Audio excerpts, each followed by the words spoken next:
What's up, guys? Southern Shark. I'm coming at y'all with a saltwater gear review breakdown. I'm gonna show y'all all my fishing gear, tell you a little bit about each rod. Y'all ready? I don't care, let's go. Coming up first, got the Mac Daddy of all my gear, son. This, if you've ever watched Jaws, you know what this baby is. Penn Senator 14-0. There's gonna be some senators in this video. I can't wait to read and laugh at all the shark killer and hammerhead killer comments on this video. Those amuse me to no end. The reel itself, main line, 250-pound monofilament, courtesy of a good friend of mine. Y'all can find him on Facebook. He owns his own line company. He'll be able to hook y'all up as well. His name is Adam Strukel, A-D-A-M space last name S-T-R-U-K-E-L. Y'all be able to hook him up, message him on Facebook. He'll hook you up with anything you need, saltwater fishing gear, rods, reels, lines, leaders, anything you need, the man's got. He is my go-to man for everything that I need. This reel, like all senators are famous for, it's got the big oversized handle. You can really get a good grip on them and just winch whatever kind of fish that you got on in. Obviously for me, shark fishing. I know a lot of people that use these for tuna and for amberjacks and really anything you want to damn catch. It's got the star drag on it. I'm gonna keep it back down. This reel has some upgraded drag plates. This reel maxes out at 50 pounds of drag. I think the most I ever pulled on it with the scale was like 52.5, something like that. This is on a custom built 7'7", 130 unlimited weight class Fenwick rod. It's got all double seated, double roller eyes. I'm sorry, not all double roller eyes. The first one is double roller and the last one's all single roller, but it's the big oversized wheel that really helps get your line going through there. You always want to keep these nice and oiled. That way there's no more tension on your line than what there needs to be. This rod, if he manages to get a good bend in it, you got something big. I know a lot of people don't like senators because they're not 2-speed and they're not like these Tiago 130s and these Mac 80 wides and Abbott 80s and 130s and stuff that push 150 pounds of drag. You don't need that. You will not hold 150 pounds of drag. By yourself, you will not hold more than 50 pounds of drag before you go to sliding or just fall right on your butt. I've seen it happen before. Those of y'all watching this that been shark fishing for a while, tell you something fun you can do.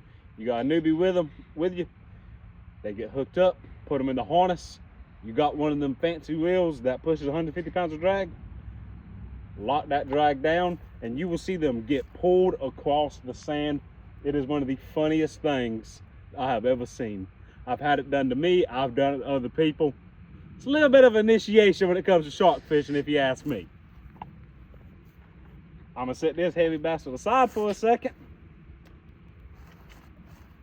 Next up, this, not really a shark rod.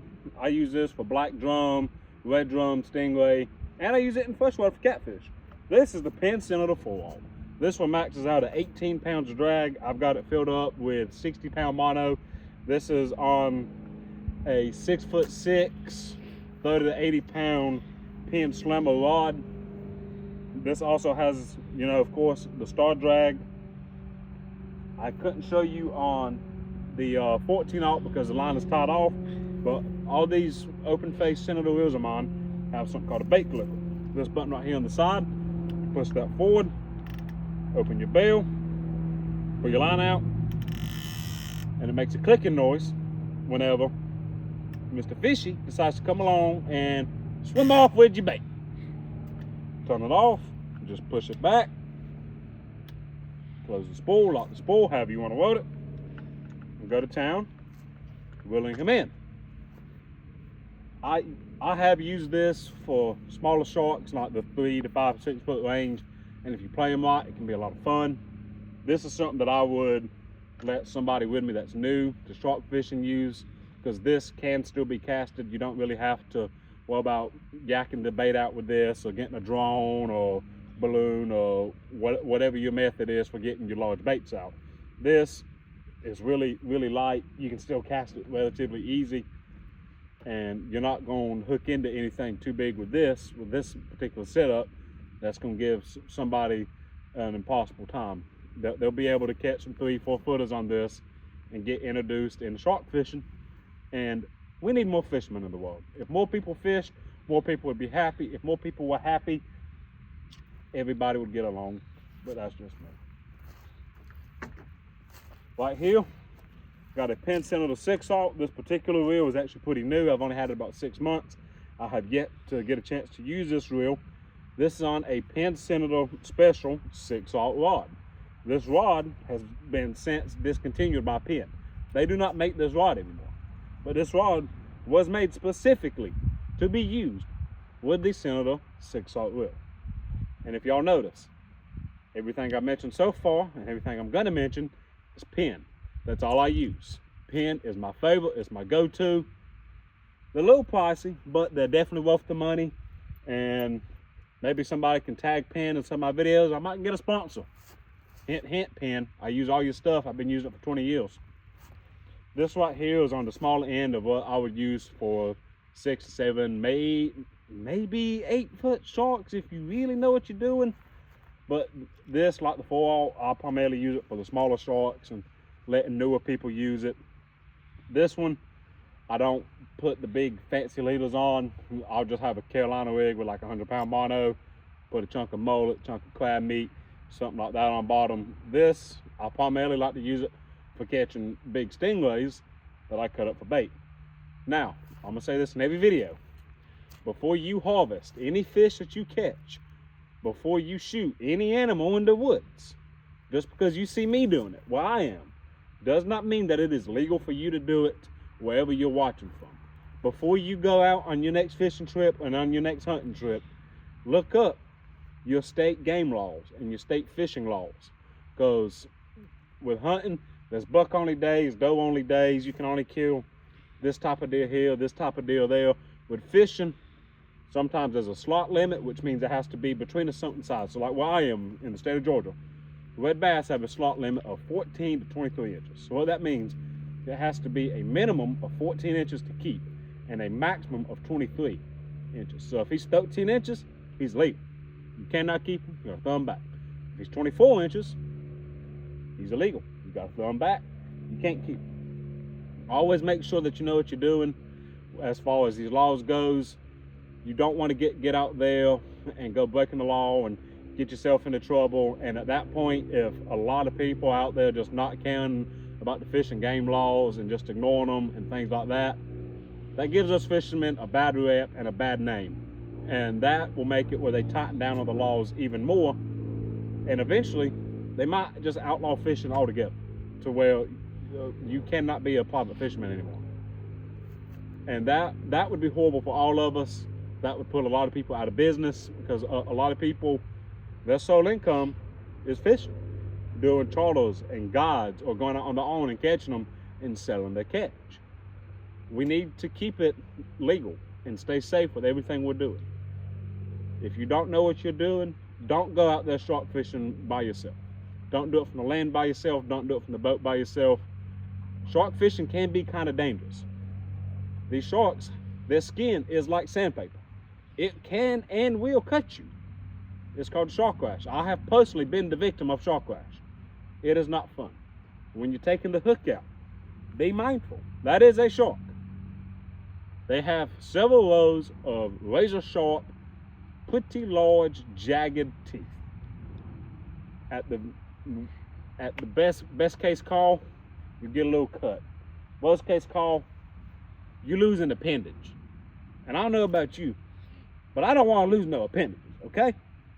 I like myself just the way God made me. I want to keep all my fingers, all my hands, all my arms, toes, and feet, and everything else. I don't want to lose no hand. Because if I got a fake hand, I can't go fishing no more. At least not easily. This is a rod that I had custom built by Penn. I'll go ahead and put it together. The whole thing's not going to be in frame. This is a 13-foot Eula surf rod that I custom ordered from Penn. On the rod, oh Lord, is a Penn Battle 3 8,000 size fishing reel. This reel pushes, I believe, 33 pounds of drag at max. Something I like about this is just how long this handle is. For reference, I'm about 5'8", 5'9". This reel is right here at my hip. You can grab it and really get a good grip on this thing and cast it out.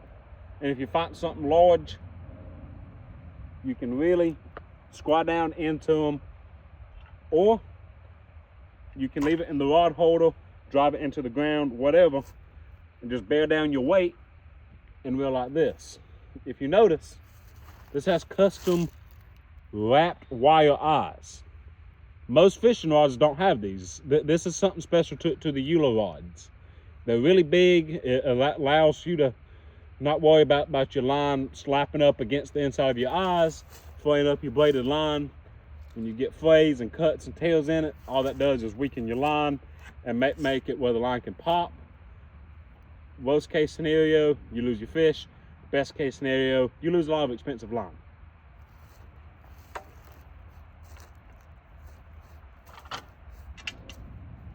This is another 2-piece rod. This one is 10 foot. It's not quite as long. It's a little bit more manageable. This has just your standard oversized eyes, as you can see. This has the exact same kind of reel, Penn Battle 3 8000. These are both spooled with 130-pound hollow core braided line. I got it from a friend of mine off another reel, and I believe this line also came from my friend Adam Schroekel that I mentioned earlier when I was talking about the 14-aught. This also does have a decently long handle, not nearly as long as the Eula. As you can see on this one, it's about to my knee for reference. This one is honestly easier to cast. This rod has a good bit of width to it, but I have caught some good sharks on this. I've caught 6-foot sharks on this, and it was able to handle them just fine. They swim off strong. Personally, when it comes to sharks, I don't eat them. I have no problem with the people that do. I've heard that they taste good. I have personally not ever ate shark, at least not in my memory. I do catch and release only with them.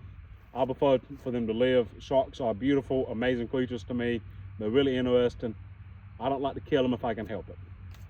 When you're shark fishing, if you want that shark to live, you want to get that shark in as fast as possible. You don't want to drag the fight out for very long, because sharks, especially hammerheads, are bad about basically fighting themselves to death. They use all of their energy and they just die after the fight. And if you have the right setup, and if you know what you're doing, and you got a group of people with you that also know what they're doing, you don't really have to worry about that as much. If you do have a shark die on you, it happens to the best of us. It's an inevitable part of shark fishing. One of them's gonna die one day. It is what it is. But let me preface this. Don't just leave him laying dead on the beach, dead on the pier, wherever you are. That gives shark fishermen a really, really bad look. And in Georgia and in Florida, they're already doing everything they can to try to ban shark fishing altogether. And if a bunch of people are killing these sharks and just leaving them out, that's what's going to make us lose our right to be able to shark fish. They're going to ban it at that point. If your shark dies, cut it up, take it home with you, put it back in the water. Hell, bury it. Bury it in the sand if you got to. Take it with you, discard of it somewhere. But do not just leave it sitting on the beach. It's unsightly. You don't want some kid to run up and see a dead rotten carcass on the beach, a fish carcass. You don't want the wrong people to see that, because at that point they'll be like, okay, so these shark fishermen are coming out here catching these sharks and killing them and just leaving them here. They're not even harvesting them for the meat. They're just killing them just for the sake of killing it. Because that's what people think that we're doing whenever that happens, and these people leave their sharks out in public, out in the open like that. Just get rid of it. It's real easy to do, it's real simple. But especially if you don't kill it in the first place, then you ain't gotta worry about it. Coming up last, this is not a shark rod, obviously. This is a little Penn Pursuit 3000 reel. This is just 65-pound Power Pro blade. I like to use heavier blade because there's always a lot of wind, and if you use really light blade, you'll get wind knots, and you just about can't get them out without just cutting a bunch of your line off. At that point, you just lose a bunch of line, waste a bunch of money. It's on a little 7-foot rod. I'm sorry, 6'6" rod. It is a 8 to 20-pound rod. It's a very smooth little reel. This is a little El Cheapo combo compared to most of my stuff. I think out the door I paid $150 for the rod and for a spool of Power Pro 65-pound blade line. I use this for catching my bait, and I also use it for regular fishing, for eating fish, because like that, I don't eat the sharks. If I want to go whiting fishing, trout fishing, fishing for red bass, I'll use it for that. I also use this in freshwater. I'll use it for largemouth bass. I'll use it for channel catfish, blue cat, Opelousas. You may know them as flathead catfish, things of that nature. It's been an all-around really good rod for the money. I have been pleasantly surprised with this thing. It's really light. Now, something that I have been guilty of doing is putting a big old piece of cut bait out with this. Probably not the best idea, because yes, you can try to target a certain size shark with what you're using, but you have no control over what bites. I know people that have caught 12 and 13 foot sharks on a piece of cut bait the size of the palm of their hand. Some of the times I was there in person and seen it, other times I heard about it after the fact. You absolutely cannot help what bites. You can try to limit it by using a really large bait. If you use a piece of bait this big, you're not going to catch a fish with a mouth this big, obviously. But if you use a piece of bait this big, you can catch anything from this to 14, 15 foot. You really just never know. All you can do is try and hope for the best. In 100% seriousness and honesty, this rod right here, I'm not too worried about if something giant gets on here, because if anything really big gets on here, this thing only has 12 or 13 pounds of drag. I could lock this thing down drag rods as tight as it will go, and in 10 seconds it's going to peel all the line off my reel, spool me, ping, and I'm just out a bunch of line. But you know what? That's fine, because the fish survived. All right, everybody, I appreciate y'all watching. I got a lot more fishing videos coming to y'all real soon. I'm gonna try to do some catch, clean, cook videos here soon. I plan on making a couple of squirrel hunting videos. I'm gonna try to get some videos of me actually hunting. I'm going to try, I can't make any promises, because setting up the tripod in the stand and catching everything, timing it just right, is gonna be really difficult, but I'm gonna try to do it for y'all. I'm gonna try to get a couple of action shots of me actually shooting the squirrel for y'all. And I'm gonna do basically a catch, clean, cook for squirrel hunting. I guess you'd say a shoot, clean, cook for that. I'm gonna do some saltwater and some freshwater catch, clean, cook videos for y'all. I got a couple of fishing trips planned out in the next couple of weeks, couple of months, whatever. I'm gonna take my tripod with me. I'm gonna take my camera and everything else that I need to film. I'm gonna film some videos. I can't promise that I'll be able to show you a fish, but you'll at least be able to see me fishing, and I'll talk about how I actually do everything and why I choose to do it the way that I do it.